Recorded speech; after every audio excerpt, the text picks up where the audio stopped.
Hey everyone, welcome to the show. Ever feel like you just completely fumble through conversations? Oh, Like yeah. you're just not connecting? It turns out there's actually a science to this whole conversation thing, Uh-huh. and we are diving deep into a book called Talk, The New Science of Conversation and the Art of Being Ourselves by Alison Woodbrooks. Cool. It's a really cool blend of science and self-help. So if you want to run log the secrets to better communication and all that jazz, I'm in. hit that like button, subscribe for more deep dives into all these cool topics. You can find a link to the book down in the description. Awesome. And it's just packed with all this research and practical tips on how to have those more enjoyable and meaningful conversations. You know, the ones that we all crave. Yeah. Yeah. So, Well, and what's so interesting is that this book, it kind of reframes the whole idea of conversation as like a coordination game. okay. Like The Prisoner's Dilemma. Have you ever heard of that? Oh, yeah. Yeah. Yeah, it really challenges this idea that talking should be effortless, because there's so much going on beneath the surface. Right. Yeah. So what do you mean by a coordination game? Hmm. That sounds a little intimidating. Yeah, well, think about it.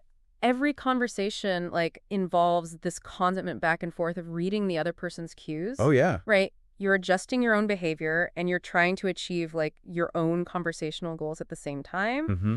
And you're essentially trying to coordinate your actions with this other person, even though you can't really fully know what their intentions are. Oh, that makes sense. It's like a dance where you're both trying to lead but also follow at the same time. Yes, exactly. And the book even goes deeper and it introduces this concept of talk maxims, Okay. topics, asking, levity, and kindness. Okay. And these are guiding principles, I guess you could say, to help you navigate this conversational dance. I love a good acronym. Yeah.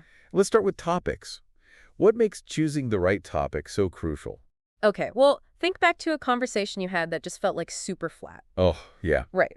Chances are the topic just wasn't engaging for either person. And Brooks really emphasizes that the choice of topic is what sets the tone for the entire conversation. It dictates the flow, the depth, everything. She even shares this story about a guy named Mike who uses podcasts like This American Life as inspiration to find interesting stories and conversation starters. Well, that's smart. So instead of just defaulting to oh, hey, how's the weather? You're saying come armed with some, I don't know, conversation kindling. Yeah, exactly. And she even introduces this concept called a topic pyramid. Okay. And it basically illustrates how conversations can move from those surface level small talk Right. to this more tailored talk and then eventually into deep, meaningful discussions. Okay. So it's not just about finding any topic, but it's about understanding how your partner relates to it, their experience, their expertise, even just their general interest level in that topic. Yeah. For example, there's this one speed dating scenario in the book where one person just gives constant one-word responses. Oh, yeah. And it totally shuts down the conversation. And it just shows how quickly things can go south if you're not really considering your partner's cues and adjusting your approach. Yeah, it's such a good point. It's not about dominating the conversation with your own interests, but creating a space where, both people feel heard Absolutely. and they're engaged. Yes. And that brings us to the second talk maxim, which is asking. Okay. And this might surprise you, but research has shown that people actually ask way fewer questions than they think they do. Really? Yeah, we often just get so caught up sharing our own thoughts and opinions, what we forget to actually draw out the other person's perspective. Wow, that's so surprising. So, are you saying that just by simply asking more questions, we can instantly make our conversations more engaging? It's a very simple but powerful shift. The book even talks about this classroom demonstration where students are trying to win a $100 bill, Okay. and they get so focused on trying to persuade the professor that they completely missed the obvious solution. What was it? Just ask for it. Oh, it's we overcomplicate things when the answer's right in front of us. Exactly. Now, more questions, like you said, generally do lead to richer conversations, but it's not just about quantity. Brooks talks about these things called boom rusks. Boomeresques? Yeah, boomerascus. They're basically like those questions that are immediately followed by the asker just talking about themselves. Right. And they completely disregard whatever the answer was. Like, they're just using the question as a launch pad for their own monologue. Oh, I know those types. You ask them a question and they just like steer the conversation right back to themselves. Yes. Not exactly a recipe for connection. Right. And then you also have those, like, gotcha questions, the ones that are designed to, like, trap someone or make them look bad. Oh, yeah? So the key really is to ask questions with a genuine desire to understand, to manage the conversation flow, Okay. express interest, or strengthen the relationship. Okay. Brooks even talks about zero questioners or ZQs. You see these a lot, especially in like dating scenarios. Oh, interesting. And like never asking questions can be a huge red flag. It just makes you seem self-absorbed and it prevents any real connection from actually forming. And insights from matchmaker Rachel Greenwald, she highlights why this is such a problem. That makes sense. If you only talk about yourself and show absolutely no interest in the other person, it's hard to build any rapport. Right. So it's about quality questions. Yes. Not just like a barrage of them. Open-ended questions that give your partner more space to actually respond are generally better. Remember, it's about a back-and-forth exchange, not an interrogation. I love that analogy. Okay, so we've got the topic nailed down. We're asking engaging questions. Uh-huh. What's next? Well, now it's time to sprinkle in some levity. Okay. You know that feeling of awkward silence Oh, yeah. that we all dread? It's natural to want to fill those gaps, and that's what humor comes in. Oh, right. I feel like I always overthink jokes, Yeah. and I just end up saying nothing. Is there a secret to being funnier in conversations? Brooks uses this great example from a speed dating conversation, and both participants were feeling awkward, but their shared awkwardness sparked laughter and connection. Oh, that's interesting. It shows how, like, vulnerability and humor can really break down barriers and create that sense of camaraderie. So it's not about, like, being a stand-up comedian, but using humor to create a more relaxed and, like, enjoyable atmosphere. Exactly. And she even connects this to Barbara Fredrickson's broaden and build theory. Have you ever heard of that? No. So it's basically how positive emotions, like laughter, broaden our thinking and help us build social bonds. Research has shown that people actually overestimate how often humor goes wrong. Really? And they underestimate its success rate. Like, we're more afraid of making a bad joke than we are of missing out on the positive effects of levity. So maybe we should just worry less about being perfectly witty Yeah. and just try to inject some fun into our conversations. Absolutely. And the book even shares some practical tips, Oh, cool. like the Seinfeld strategy of exaggerating small details to make them funnier, or like using self-deprecating humor. Yeah, yeah. And remember, laughter is contagious, so like supporting others' humor, even if it falls flat, encourages them to keep trying. Oh, that's a good point. It's like creating a safe space for everyone to just be their goofy selves. Exactly. And even if you're not like naturally a jokester, simply acknowledging a failed joke Uh-huh. with like a recovery line can make you more relatable. The book even talks about a guy named Dave who uses like repeated compliments, even if they seem insincere, to warm up the room and connect with people. It might not be everyone's style, but it highlights the power of positive reinforcement.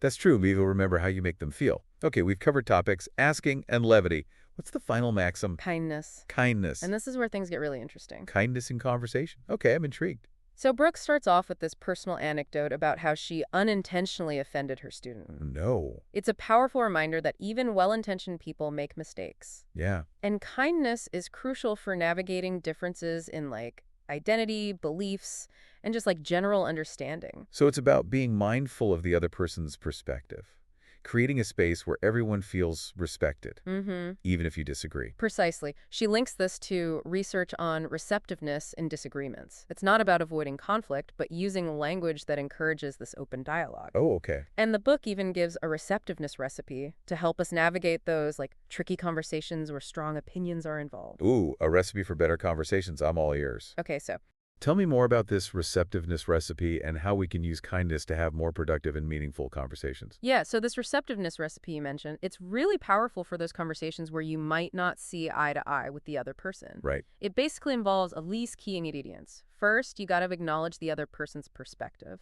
then find some common ground, and then validate their feelings, be cautious about your own claims, and show a genuine desire to learn. Okay. So it's all about creating a space where both people feel heard. Right. respected, even if you don't ultimately agree. That sounds incredibly valuable, especially in today's world. It just feels like everyone's dug into their own trenches, you know? Absolutely. Think about conversations about really sensitive topics, differing opinions about public reactions to certain events. The book highlights how easily things can just escalate when people feel dismissed Yeah. or judged. The recipe helps you approach those conversations Okay. with more empathy Yeah. and understanding. It's like shifting from a battle of opinions to a shared exploration of perspectives. Precisely. And of course, kindness also involves apologies. Right. You might think apologies are simple, but Brooks actually reveals the complexity of them. She even draws some insights from parole hearings. Parole hearings, that's not what I was expecting. It's super fascinating. Research has shown that apologies that are focused on remorse, acknowledging harm, and promising change are far more effective than those that just offer excuses Okay. or downplay the impact of whatever happened. It makes you realize just how much weight a sincere apology really carries. Yeah, that makes a lot of sense. Like a genuine apology focuses on making amends, Mm-hmm. showing that you've actually learned from your mistake. Exactly. Think about the apologies that you've received. Which ones felt truly sincere and helped repair the relationship? It was probably those where the person took responsibility, showed genuine remorse. The book even uses this example of a particularly bad apology from a former CEO after a major oil spill, and it just completely lacked sincerity Oh, and focused more on minimizing the company's liability than acknowledging the suffering it caused. it's a reminder that a poorly crafted apology can actually do more harm than good. So how do we apply this to like our everyday lives? How can we become better at apologizing? Well, Brooks provides some excellent advice. Be specific about what you're apologizing for. Okay. Express remorse without making it about yourself. And genuinely commit to changing your behavior. Mm-hmm. Sometimes the most powerful apologies are offered without even being asked for. The book even shares a story about two sisters navigating past hurts and misunderstandings. Oh, wow. And even though it's a tough conversation, their willingness to be receptive, apologize, helps mend their relationship. It's a beautiful example of how vulnerability and accountability can just pave the way for healing Yes?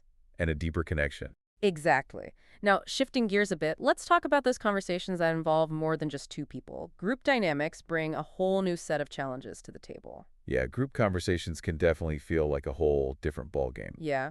What are some of the things that we should be mindful of when navigating those situations? Well, Brooks highlights the impact of status hierarchies. Within groups, Okay, status can be fluid, changing based on context, topic, and even who's present. right. She shares an anecdote about attending a party and talking to another professor. It was a comfortable back and forth until someone who clearly admired that professor joined them, Oh, yeah. and she felt invisible. Oh, I've been there. It's like you suddenly become aware of your place in the pecking order, Right. and it's so hard to find your voice again. It's such a common experience that people in lower status positions, they might hesitate to contribute, fearing that they'll be judged or dismissed. But Brooks emphasizes that everyone's perspective is valuable, and silencing voices based on this perceived status can actually deprive the group Yeah. of diverse insights. So how do we make sure everyone feels comfortable contributing to the conversation, regardless of their perceived status? Well, that's where the concept of airtime comes in. Okay. Airtime isn't just about who talks the most. Right. It's also about who's being listened to and whose perspectives are actually valued. Okay. High-status individuals often dominate these conversations, while those in lower positions might struggle to even get a word in edgewise. Right. That makes sense. It's about creating a space where everyone's voice is heard and respected, Yes, not just the loudest or most assertive person in the room. exactly. And it's not just about personalities or preferences. Right. Think about gender dynamics in meetings. Oh, yeah. Often, unconscious biases can influence who gets to speak and for how long. Right. It's a reminder that the talk maxims aren't just about individual self-improvement. They're about creating a more equitable and inclusive society Yeah. where everyone has a chance to participate fully in conversations. It's like those talk maxims are more than just conversation tips. Mhm. They're a roadmap for building better relationships Yes. and community. Precisely. And Brooks doesn't just highlight the challenges, she offers practical strategies for navigating them. She emphasizes the importance of developing a stewardship mindset. Okay. Think of yourself as the host of a dinner party, Okay. ensuring everyone feels comfortable, has a good time, and contributes to the overall energy of the gathering. I love that analogy. It takes the pressure off of trying to be the perfect conversationalist and instead focuses on creating a welcoming and inclusive atmosphere. Exactly. It's about being mindful of the group's needs and ensuring everyone feels seen and heard. A conversational steward might encourage quieter members to speak up, redirect the conversation if it becomes dominated by one person, or even introduce structured conversation rituals to ensure more balanced participation. Okay. Imagine like a family tradition where everyone takes turns sharing reflections or something like that. It creates this intentional space for connection and ensures everyone feels valued. It's like you're setting the table for a good conversation, Yeah, creating an environment where everyone feels comfortable sharing their thoughts and perspectives. exactly. And this applies to disagreements as well. Differences in opinions and beliefs are inevitable, but they don't have to derail the conversation or damage relationships. Brooks introduces the concept of conversational receptiveness, Okay. which is the ability to engage with those opposing viewpoints without shutting down or becoming defensive. So it's not about avoiding conflict altogether, Right. but approaching it with a more open, understanding mindset. Exactly. And it turns out the language we use during disagreements really impacts how the other person feels and how likely they are to be persuaded by our perspective. So how do we become more receptive in those conversations where our opinions clash?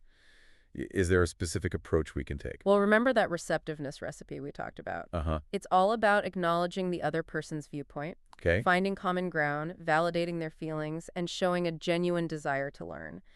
It's about creating a space where both people feel safe enough to express themselves authentically, even if they don't ultimately agree. That sounds incredibly challenging, especially when you're dealing with, like, deeply held beliefs Right. or sensitive topics. It definitely takes effort and a willingness to step outside of our comfort zones. But Brooks provides some compelling examples to illustrate how powerful this approach can be. She contrasts two conversations about public reactions to police confrontations. One person is dismissive and judgmental, while the other uses the receptiveness recipe to acknowledge the other person's concerns and offer a different perspective. And it's so clear which approach is more likely to lead to a respectful and productive dialogue. It highlights how even in those trans conversations, we can choose to approach them with empathy and a desire to understand rather than just simply trying to prove our point. It's about building bridges rather than burning them. Precisely. And that's such a crucial aspect of kindness in conversation. It's not about pretending to agree or avoiding conflict. Right. It's about engaging with others in a way that fosters understanding, respect, Yeah, and connection. I love that. It's about recognizing the shared humanity in every interaction, Yes, even when we disagree. exactly. And that actually leads us to the final section of the book where Brooks challenges this common misconception about conversation. She calls it the myth of suckiness. The myth of suckiness. What is that? It's that pervasive feeling that we're just not good at conversation. We tend to dwell on those awkward moments or perceived failures while overlooking our successes and the inherent complexity of this art form. We call it conversation. I think most of us have felt that way at some point. We overthink our every word, replay embarrassing moments in our heads, and compare ourselves to those who just seem effortlessly charming Right. and witty. Exactly. But Brooks reminds us that conversation is a collaborative effort, and even the most skilled communicators make mistakes Yeah. and have those like off moments. She encourages us to be kind to ourselves, embrace those imperfections, Mhm. and focus on this continuous learning and growth. So it's about shifting our perspective from self-criticism to self-compassion, recognizing that we're all works in progress when it comes to conversation. Precisely. And she even cites research showing that people underestimate their conversational abilities compared to other skills. We're often much harsher on ourselves than we need to be Right. when it comes to communication. It's like we have this internal critic whispering all those negative thoughts in our ear, Yes, making us doubt our ability to connect with others. exactly. And Brooks encourages us to challenge those negative thoughts and celebrate our conversational successes, Okay. no matter how small they may seem.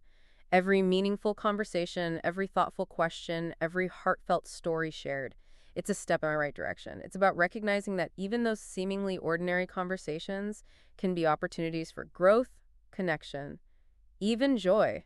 It's a beautiful reminder that every interaction is a chance to practice those talk maxims, Yes. refine our skills, and connect with others on a deeper level. Absolutely. And as we wrap up our deep dive into talk, Brooks leaves us with some powerful calls to action. She encourages us to reach out to someone we've lost touch with, to apologize for past hurts, to engage in those difficult conversations we've been avoiding, and to continue practicing those talk maxims in all of our interactions. So it's about stepping outside of our comfort zones, Mm-hmm.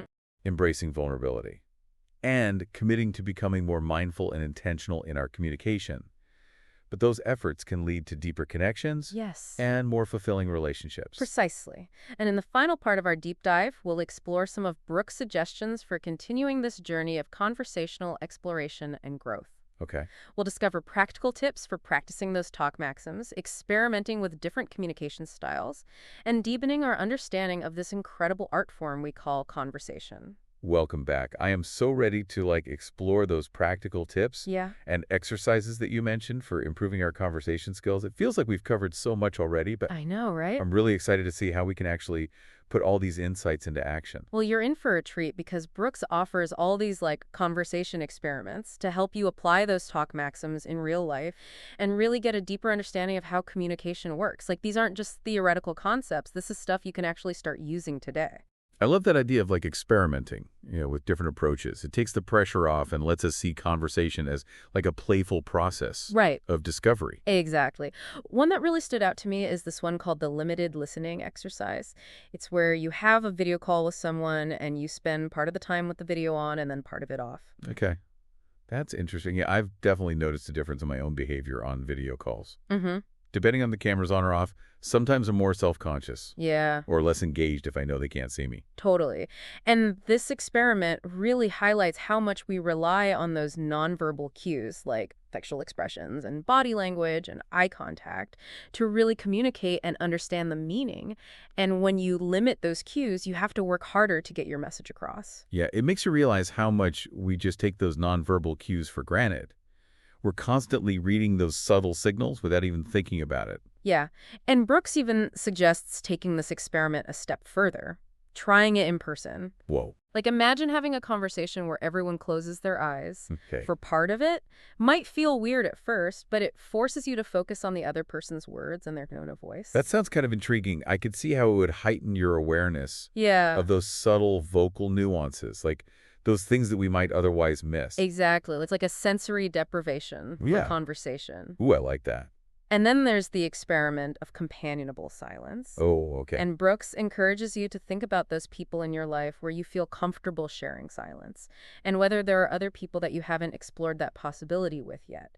We often feel this need to fill every silence with words, but she argues that shared silence can actually be really powerful. I love that. It's about shifting our perspective on silence, seeing it not as this awkward void to fill, but as an opportunity for deeper presence and connection. Exactly. Think about those moments when you're with someone that you're totally comfortable with. Yeah.